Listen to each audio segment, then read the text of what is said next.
Hi, guys, and welcome to the second episode of the ACFL Offseason Breakdowns. Today, we're covering the Pittsburgh Steelers. I've got SteelBadker here with me, and I'm WhoDey, and well, let's jump right in. So, the first period are the re-signings.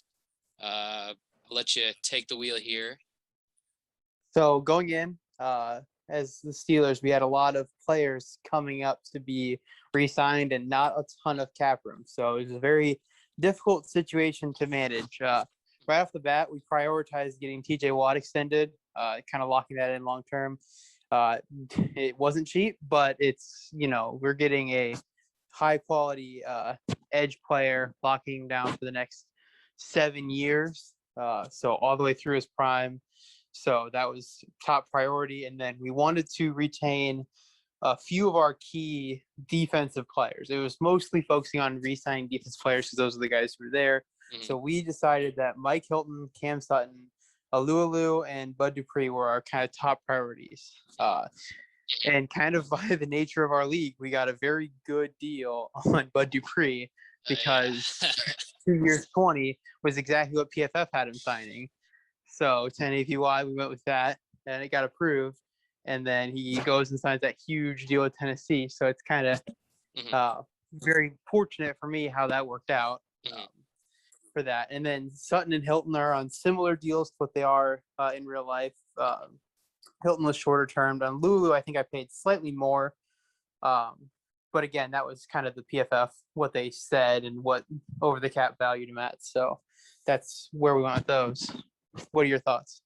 I was going to say it too. That Bud Dupree deal is a absolute steal. And I would think the Hilton Sutton deals, that's again great value. When I look at the free agent list, basically outside of Filer, it brought everybody back pretty much.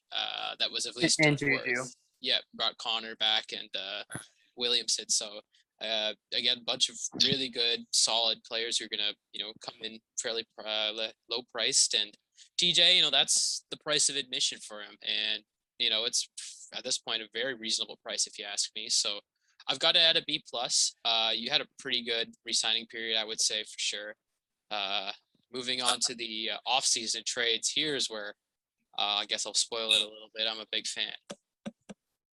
Yeah, so kind of a situation as a team where we were getting older, and we're a young team on the whole, but we had vets that were getting older, going to get more expensive. We didn't have money, so it was a period of transition for us. So we were in asset accumulation mode. We took on a lot of dead cap. It's kind of a joke, but we did. We took on, and it ended up at $88 million in dead cap through all of the trades that we made. And we did that because we could get better picks for them. So something that fell in our lap was the Villanova trade. They came to us and said, hey, we want you to pay some of that for it. And it made sense for them because they're trying to, fit under a very tight cap for them. So we got a first for him, a future first for Tuitt, which was a hard choice. But it's just with Cam Hayward, the way that his contract's set up, it was going to be way too expensive on that D-line to sustain. So he was a tough loss for sure. And then Ben for sending him to Chicago for a chance to compete. It's time to move on. We need to find our quarterback of the future. And then Steven Nelson, and he and Joe Hayden were kind of together to get 54, and kind of like third, and then trade that third to get so that was kind of a linked deal there. And then there was a few kind of draft trades specifically. When we acquired 32, the idea was we were going to move up, but didn't work out. So we ended up moving down into the second and picking up a future first, and moving on from Edmonds, who just didn't fit in our long-term plans. And then moving up to 15, we moved really early up to 15, again, hoping to move up into the top 10. But then Mac Jones just fell in our lap because we couldn't find the way to move up. So it worked out really well for us on that trade. And then we just moved back in the second, just got a good offer, and the guy we wanted didn't fall. Yeah. So it worked out well for us on that end too. Yeah, and I look at these and it's fantastic value basically on every single trade I'm looking at here. I know though with the Ben Roethlisberger one, you ate like $30 million, so I you get a little bit of a knock there, but for Ben to get a second round pick next year, that's great. I think the really sneaky deal here is the Terrell Edmonds one. that is a tremendously great deal for you. You get a mid-second rounder and a 2022 first that looks to be at least within the top 20 picks next year. I mean, that's fantastic. That Steven Nelson one is just a complete robbery. You still did really well when you traded down from 54. I mean, indisputably, it's an A. Just the great value you got from Villanova. You still turned it into a first-round pick, and just fantastic value for what I suspect is your goal in the future here. Just getting all this, draft capital and these trades is fantastic work. And that takes us into free agency. So before I let you get started, I did want to include Theodore Jackson, at least on this list. I didn't feel it made a whole lot of sense on the re-signing app, but, it's too big of a deal, not to cover in the team breakdowns. So I'll let you go ahead with free agency here. Yeah. So Theodore Jackson, I kind of was opportunistic on, he was cut at the time. Mm-hmm. And so because he was cut, no one really thought the value was quite as high. So I got him for a nice and kind of a trades thing. It was just I had so many huge trades that I didn't want to talk for, ever. But for free agency, the goal is I was going to sign lower level free agents, roll over some cap. I was just going to try to fill some holes with some guys who could have the upside. So, I mean, it's Mo Alley Cox. Fitzpatrick was meant to be the starter. I didn't think I'd be in a position to get a quarterback at 15 or at 24. I just didn't think it was going to work out to me to get the quarterbacks I wanted. So that was kind of a surprise at that sign. It's like, oh, it worked out. For Tart, I think that if he can stay healthy, he can really take a step forward. He's a little bit on the older end, so he's not necessarily a long-term solution. And we can talk about a guy I drafted later for that. But I think at strong safety, he can be a guy who can play better than this contract. And if he doesn't, it's not a crazy high investment to. Oh no, it's say that. Really nice and affordable there. And I think But then, I'll let you go. Midway through free agency, that first period, I realized nobody was offering for Moten at all. Yeah. So I put in an offer. I was like, okay, I'll put, I was like, I'll take him, if no one wants to. And that was the main goal of the offseason, was to fix the offensive line. I was just anticipating the only way I would do that is the draft. And it worked. Nobody else really wanted in on Moten for whatever reason, and I got him. Yeah, that's absurd. I would have to say, I think that is the steal of the offseason to get him at that price. That's absurd. I think next year when he gets off the tag, he's going to be making a lot of money. So to lock him up not only for just that price, but for 4 years is fantastic work. Yeah, and I think Jaquez Tart and Cox, they're low risk, low investment guys. So, you get away with those, and I think that's good value. I do knock a little bit, with the Adoree Jackson and Fitzpatrick side. I mean, you've got I think 4 quarterbacks at one point with Drew Lock, Haskins, Fitz, and then, of course, the man you drafted. And then Adoree, I don't really understand why he got so much. He's had, up and downs and some injury concerns, some character concerns. So, and I've looked over his contract, he's got about 30 of it's guaranteed. And, I am worried about that, but, ultimately that Taylor Mouton deal, it pushes up the grade and kind of, the Cox and Tart push it up. So I've got it at B+. I think that's relatively fair. Yeah, one underrated aspect of this is I will keep the 3rd round comp pick for Juju getting $16 million a year because Moten falls right under the line for the 3rd round comp pick cancel outs that we did. So there's a 4-way tie. The way we're doing it is top 12 are in the 3rd round category and they cancel out among them. 12, 13, 14, and 15 are tied at 10 APY, which is that what Moten is. So it goes by overall. And I think Moten's going to fall in 3rd on that, based off just projection and stuff. So I'm gonna fall, and I'm not gonna lose that 3rd round comp pick for it. So that was another kind of huge thing. But when Moten's available, I was comfortable losing the 3rd. Did you get a comp pick for Filer as well? No, Moten will cancel out the Filer one. I see. Fair enough. But yeah, again, great work there in free agency. And this brings us to the real peak, in my opinion, of the offseason is the draft. I mean, goodness gracious, what a draft. Somehow, some way, Mac Jones, pick number 15. It all worked out in the end. Yeah, uh, exactly. I'll admit I'm not the highest on Mac Jones, but I just can't argue with the value here. For him to fall to 15 here to the Steelers, I think, especially with, a number of the teams ahead, I'm surprised they passed on him. I'm going to give this an A-. I think the value is comfortably there. And, with the amount of picks you've got in the future, it's, in my opinion, still relatively low risk. So, if this pans out, it's a fantastic pick. Landon Dickerson, another one that I thought was like a candidate to be picked in the low first round, gets him in the early mid second round here. That's, again, B+ value there. I would say that's a really good pick. And my favorite pick of your draft, it breaks my heart, is Walker Little at 64. You not only trade down from 54 and get two fantastic prospects, you somehow end up with Walker Little. That's absolutely amazing. I have to say that's easily. You know what? I'm going to bump it up. I'm going to give that an A+. That is fantastic. I know there are concerns with the injuries, but just to move down and get that much upside, it's fantastic work. Moving on to Osa, I'm going to give that a B. That's, right around where he got anyways picked. And I like his motor. I like his game.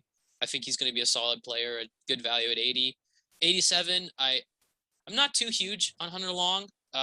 So I did give it a B-, but I still think, considering the tight end spot for you guys isn't too strong, I would say that's still a good pick. He's got some passing game upside still. So that brings us to Tyree Gillespie. I debated giving it a B+. I'm not 100% sold on him, so I gave it a B, but it's kind of bordering on a B+. I just felt like this is kind of the range he anyways got picked. And anyways, basing it off of that, I think that's a really strong pick. And then somehow in the fourth round, Spencer Brown is there. B+ again. That's great value in the fourth round. So my cumulative draft grade here, I mean, you really filled out your offensive line. You kind of got a lot of the positions you needed. And I mean, you got Brown, Little, Mouton. I mean, you had, double dipped all year. And I think every spot here, you not only went best player available, you got, best needs as well. So I'm going to give it an A. I think that was a fantastic draft for you. Yeah, I think the Walker Little thing kind of saves it as far as like an A, because I had to trade up to get Landon Dickerson. So I had to trade up, but trading down to still get Walker Little kind of offsets. Yeah, you got Walker Little and Gillespie out of that. That's fantastic. Yeah. And we have a media report here. The Steelers are releasing a statement here, and I'll let SteelBadker tell us a little bit about it. So initially, our goal going in was we were going to fix the offensive line. We were going to put as much as we could into fixing the offensive line, and then we were going to get assets to pursue a quarterback in 2022. That was the plan going in. So the favorite trader signing, Moton, obviously. That's the easiest way to accomplish the goal that we had set out, is to get an established stud at right tackle and build around that, as well as having, a potential stud, at least looking at it his first year in Dotson. So, I mean, it's easier to fill a line when you don't have 4 holes. You only have 3. So that is certainly a plus. And then favorite draft pick, it's Mac Jones at 15. It's something we didn't expect. We talked about trading up to go get him or to go get Trey Lance, but it's just like, okay, we have all this next year. We should be in a position to take the best one, but we have a flyer on him. If he doesn't quite 100% work out in year 1, okay, we'll take the best guy we think in next year's class. But it does give us a chance to, we've got our quarterback and we have 3 first-round picks next year. It's the kind of situation that can really set us up well. And then expectations for the season, higher than I expected them to be, partially because we have the quarterback who we hope can grow and really show out.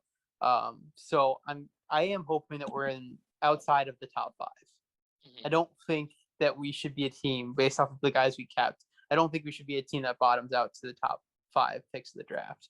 So, I mean, 4, 5, 6 wins. I think that's doable with our schedule and the talent we have on the roster.